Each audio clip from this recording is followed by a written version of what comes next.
Mark, first of all, you must be delighted with the way the lads just dug in there throughout the 90 minutes. I think I said to the players before the game, if you're going to have success, these are the kind of evenings and places you have to really stand up, be counted for,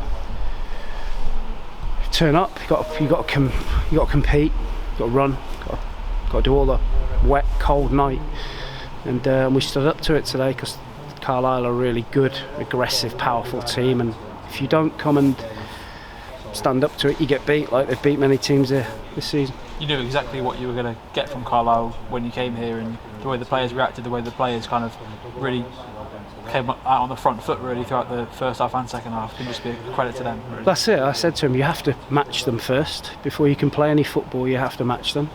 But in spells, we played some really good football, and which is what we're about. But we started to really compete now.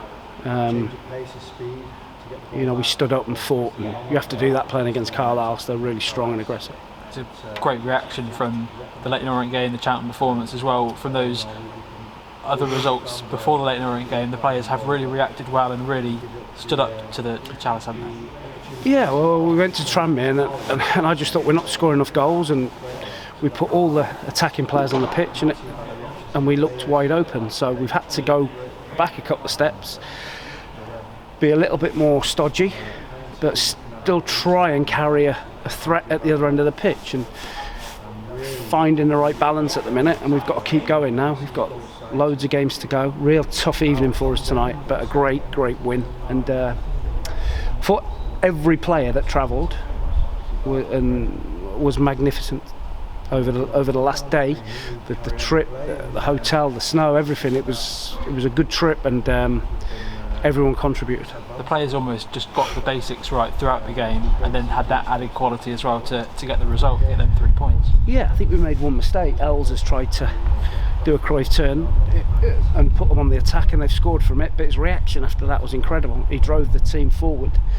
It was like he made sure we got a winner because he knew he'd made a mistake, and that's how you have to be.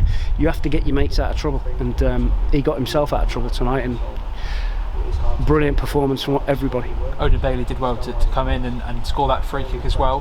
How has he reacted? Because he came off that game against Cheltenham obviously just because of the red card situation. Really tough for him on Saturday.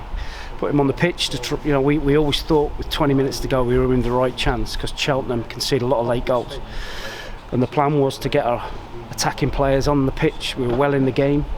And then within a couple of minutes it changes, and I have to bring Odin off to balance the team out, and he was really upset, and I understand, but tonight he's put an unbelievable shift in, and he's won headers, he's won tackles, and showed a real desire to run and compete for the team, and he's got his reward with a great goal.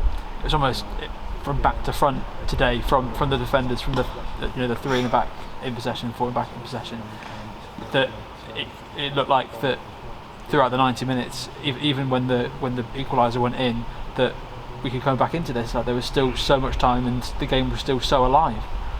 That's it, and I think if you look at it all the way through the team, like the young boy up front comes in because Jammer's injured, and he comes in and does exactly what we brought him in for. That when Jammer wasn't fit or he needed a rest for 20 minutes. He led the line unbelievable today, and he gave their two centre halves a real tough time, and I thought he was outstanding. I suppose that's a real positive as well, because if you ever have, it's exactly why he was brought in the first place, to give you that similar Jamil Matt option as a player that can really cause defenders issues. I've seen him play twice this season, and one thing that struck me about him was his work rate. He just doesn't stop, and that's what we need. If you're protecting a lead like we are late on, and he's running and he gets a great chance from his work rate, you've got a chance.